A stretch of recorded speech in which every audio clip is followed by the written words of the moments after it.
Good morning to viewers. I did not escorted him. I followed him.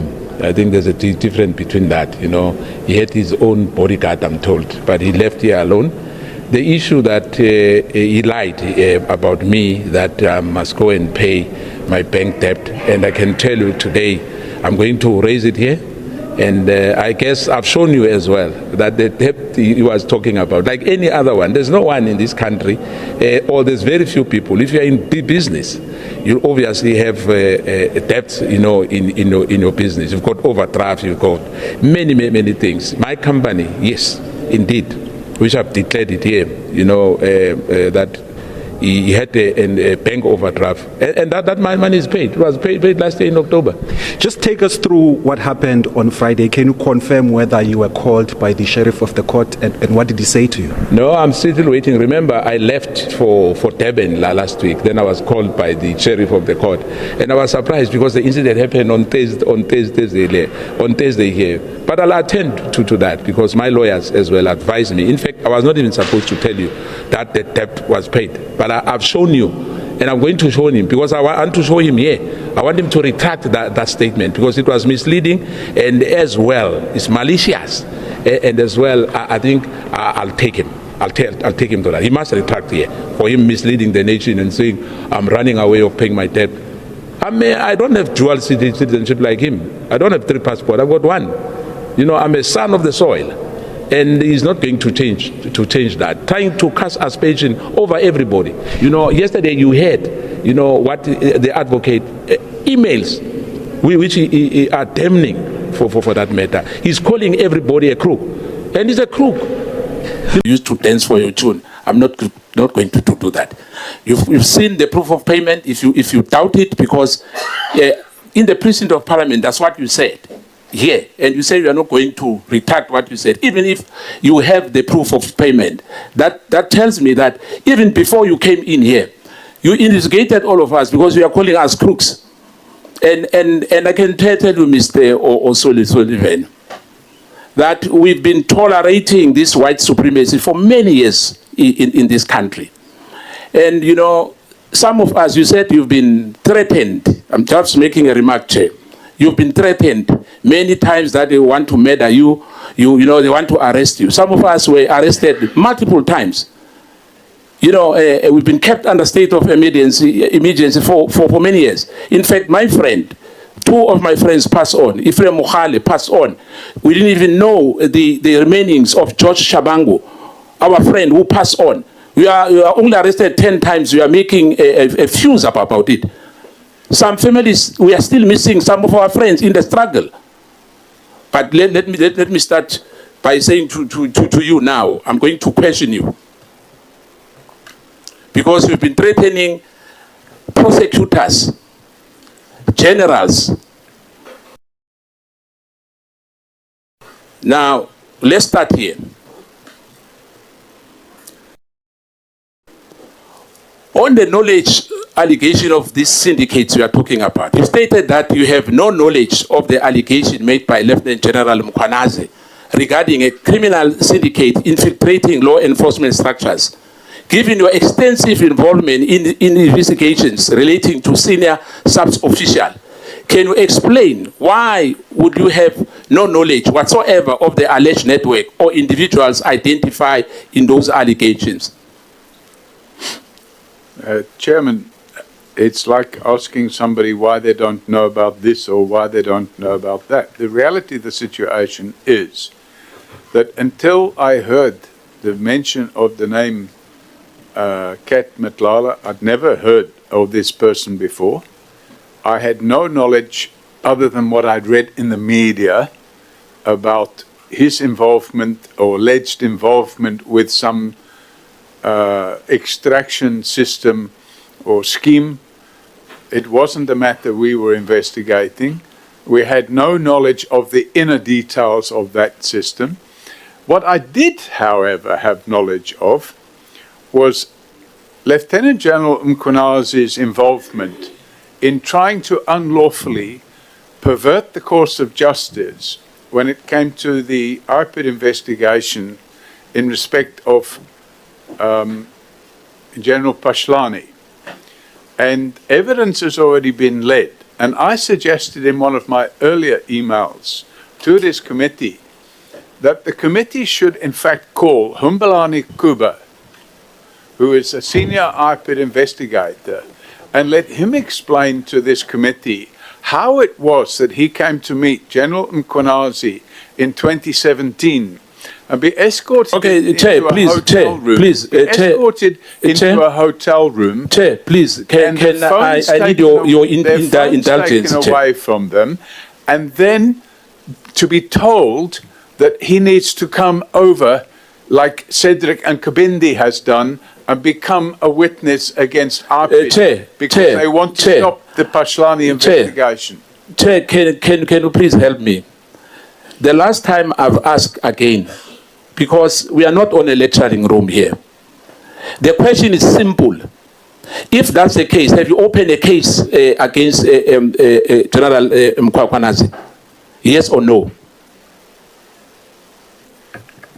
A case was opened way back against General Mkhwanazi. Against all the people. No, I'm talking General Mkhwanazi. Leave the other people. The case wasn't just against. No, I'm talking about General Mkhwanazi. I don't talk about Kuba. I'm not talking about any other person. My question is simple. Have you opened a case against General Mkhwanazi? Correct. Thank you. Now,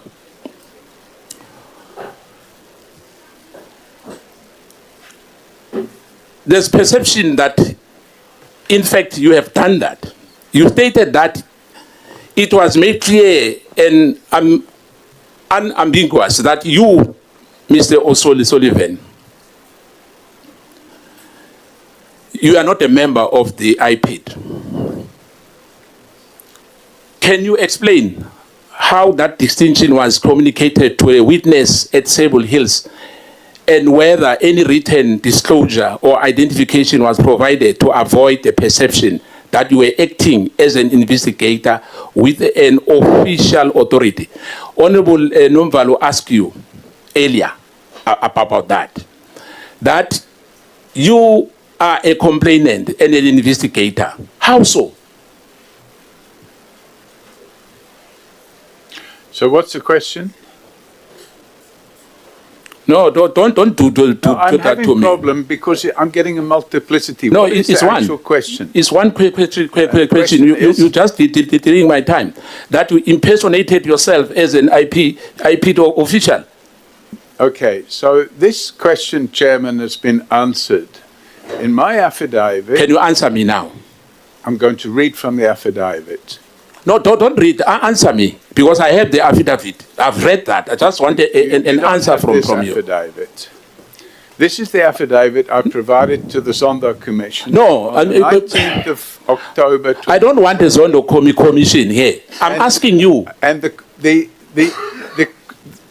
point I'm pointing out here, and I'm referring to the. But please don't take me to Zondo commission that fast. I'm referring to the affidavit of Michael Mashucha to the Zondo Commission, and I refer to it with the headline, Lie to, O'Sullivan expressly held himself out as an IPID investigator. And I stated under oath, this lie is easy to prove. One only has to have regard to the transcripts of the meeting with Jooste, that was Mr. Chris Jooste. It is clear from the transcripts that despite the lies peddled by the Mabula squad and Mashucha, I at no point introduced myself as being from IPID, let alone expressly held myself out to be from IPID, as Mashucha fraudulently claims. How does Mashucha then contrast the exculpatory evidence emails I had with Jooste on 2016? Mr. O'Sullivan, I've got that. I'm saying to you, please, if Zondo Commission calls you again, please go and explain to them. I'm asking you here, as a member of this ad hoc committee. My question was very simple. If you don't want to answer, it is fine. But reading that is not going to take us anywhere. Now, I'm going to ask you again. Your interference of evidence in your WhatsApp messages, in annexure the CCTV photos are not important and cannot remove it from the statement, who gave you the instruction on what authority was the evidence allegedly removed? You remember the story about the CCTV one at the Sable Hills. I don't understand. Okay, let me lead you. In the email which you wrote, 26 December 2016, you said, like Honorable Nombalo said, you'll bring Mono and yourself to prison. You were threatening Patlane as well, and you're threatening Advocate Mashuha. Can you confirm whether this communication was received and whether it was reported to the authorities? Which communication? I'm saying to you, you know, there's attachments here of emails. Are you denying those emails? I can't see these emails. I don't have them in front of me. You don't have those emails. Evidence leader, he says he doesn't have those attachments which Advocate Mashuha gave us yesterday. You'll make them available. In the same correspondence, you warned that your wife and associate will be targeted next. That's what you responded when Honorable Nomvalo asked you. I'm making a follow-up now.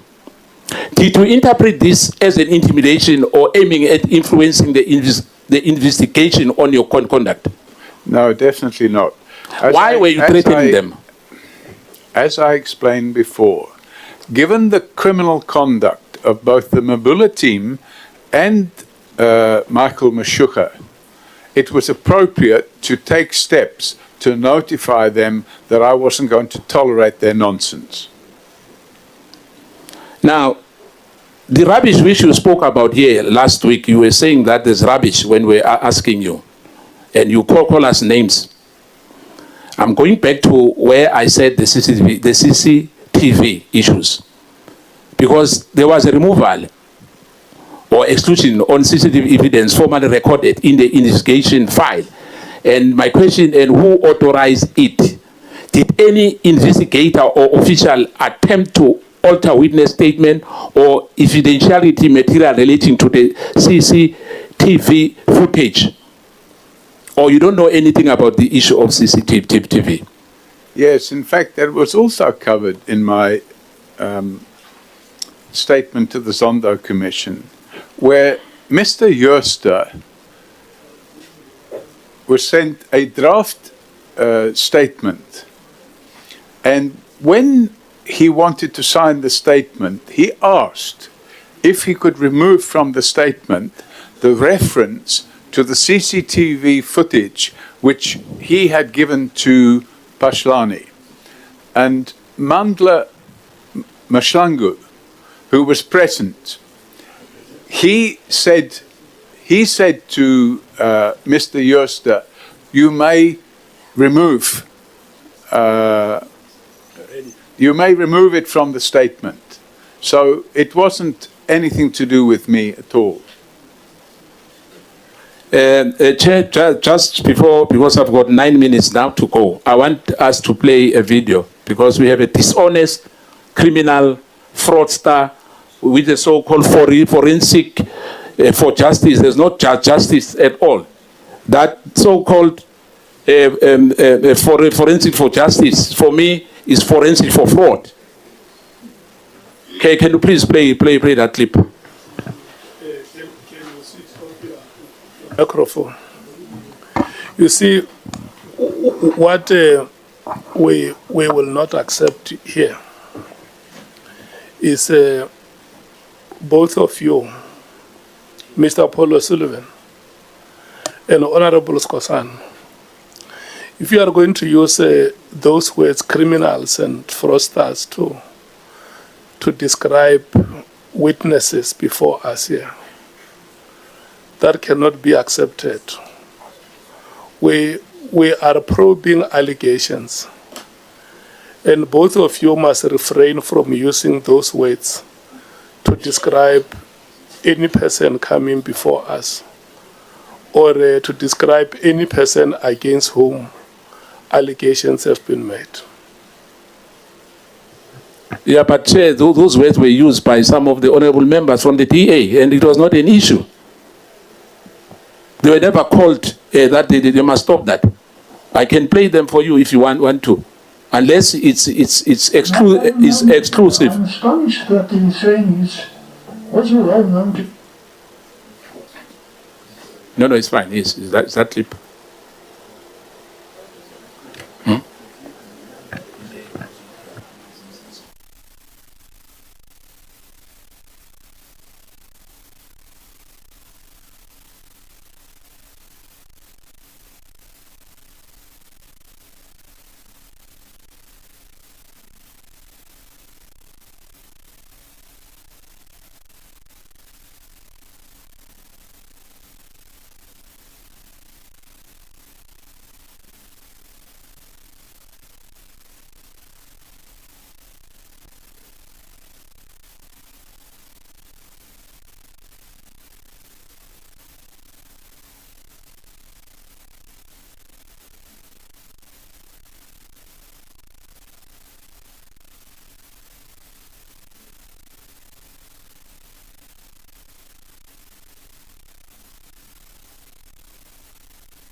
Now, Chair, as I said earlier,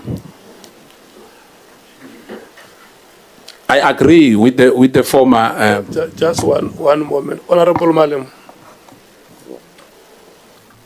No, I wanted to come in before Honorable Skosana comes in. Those remarks Skosana is making are not meant for black witnesses only. It was said to Kat Matlala, and we all allowed it. We all did. And no one, not a single one of us, raised an objection. And for me, it's not a conclusion necessarily. If Honorable Skosana says you are a fraud, you are a thief, you are what, it's a statement that is put to the witness who can rightfully so dispute and say, no, I don't agree with that statement. And we proceed like we did. I mean, Matala was called all sorts of names, and he said, I'm not any of the things you are saying. And we all proceeded. It's on record. So it shouldn't be that Paul or anyone else comes here and he gets to be treated differently, because he calls people crooks, he calls people all manner of names. And he must be made to test his own medicine. Thanks, Chair. No, this is what I'm saying. I was addressing both speakers, both himself and Honorable Skosana, because Mr. Paul O'Sullivan has repeatedly, orally and in messages that he allegedly sent to people who appeared before us as witnesses, have called them as such. And even in today's proceedings, he repeatedly made those claims that people are criminals. When Honorable Nomvalo was asking him, why did you do that? Why do you think you have the authority to do this, to do that? He tried to give a context. Thank you, Chair. I just wanted to say to you, Chair, and good morning to Mr. O'Sullivan, that what happened outside, not in fact, in the President of Parliament last week when he left, he made some allegations against me that I must go and pay my debt at the bank. Now, I have to say it here that at a later stage I'm going to show you and him, he must retract that as aspersion, casting aspersion that I'm owing 600,000 because that money was paid and the proof is here, it was paid last year. So for him to point a finger at me and say, when I'm saying to him, you are running away, he said, I'm running away from the bank. You know, I just want him to be prepared for that because the issue which he was talking about was done and dusted. And in fact, Chair, if you're running a business, if you know what business is all about, there was nothing sinister of one owing or having a judgment or whatever because it was a default judgment. But that judgment, which is talking about, is history. And I've got proof here that money was paid. When he was doing interviews on NCA, he was asked several times on daily newspaper, he mentioned that 600,000. And I want to just say to you, Chair, the proof is here, so I want him to apologize and retract that statement. Okay. And yeah, the Bible, thank you. The DA. Thank you. Mr. O'Sullivan, when you got then Honorable Skosana's information, were you investigating him for fraud? I didn't get his information. It's a High Court judgment and it's public information. So I got a phone call the week before I appeared last time, and the phone call gave me the details. I sent somebody to Middelburg High Court, and they confirmed to me that there was a High Court judgment against Mr. Skosana. But were you profiling then the members of this committee, Mr. O'Sullivan? Because I don't know why that would necessarily be of interest to you. Well, it's not of interest to me unless somebody phones me and provides me information. So we don't profile. I don't know anything about you or anybody else on the committee. The only person I got information about was Mr. Skosana, and it was a phone call. They provided the information. I then decided to check it out. But can you see where I'm going with this, Mr. O'Sullivan? It's, I mean, there's accusations that are made because of your forensic capabilities. You are able to go after private citizens, you get their personal information, and then that is used to intimidate them. What would be your comment to that? That's absolutely not true. Okay.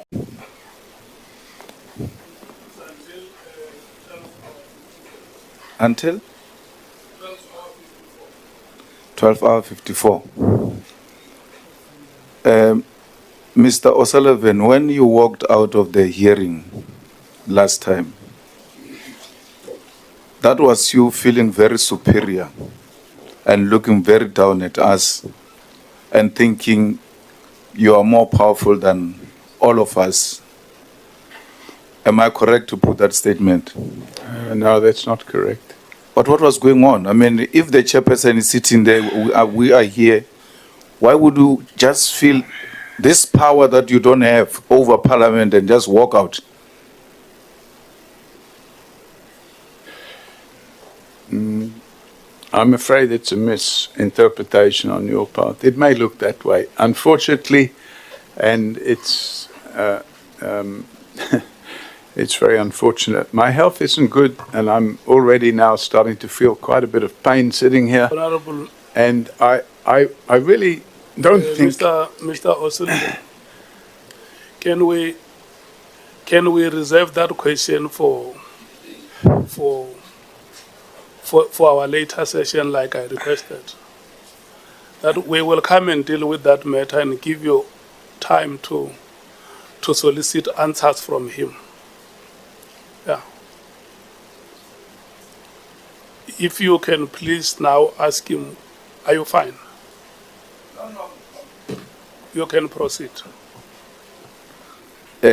So when you were saying to Honorable Skosana, go and pay your debt, and so on and so forth, in the precinct of Parliament, you are continuing with your style of silencing people, intimidating people. And you thought Honorable Skosana was those kind of people who will sheepishly just disappear by you telling them about their private and personal matters. Because I think that's how you got your influence in society and in the law enforcement. where you come across personal information about people and you use it to silence them. And that fits very well into the narrative that you have become this bully in the country where you do as you wish. And you wanted to do that with Honorable Skosana. By extension, all of us sitting here.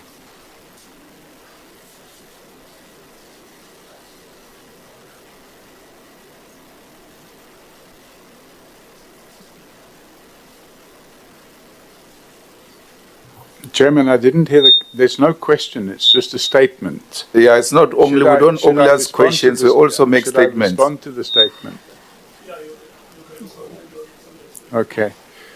You know, Chairman, when I left last week,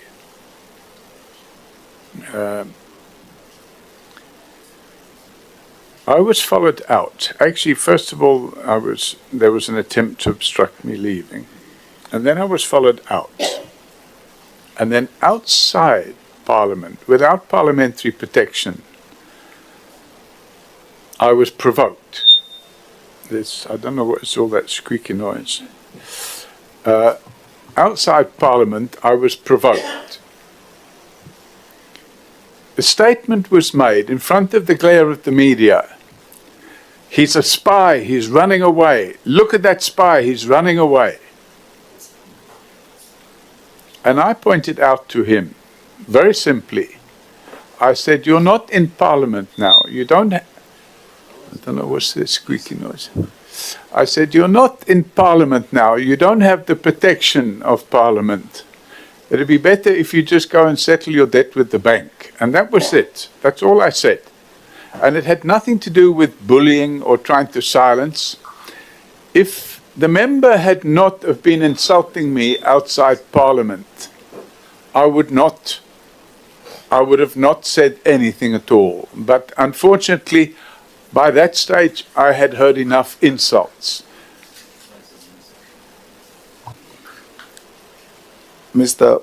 O'Sullivan, just for your information, Mr. Skosana was still in Parliament. This is a precinct of Parliament, and all his privileges and yours were prevailing at that moment. So Parliament does not necessarily mean me and you sitting under this building. It means the whole precinct. And so if we're going to take that discussion further, at least have that understanding. But I want to ask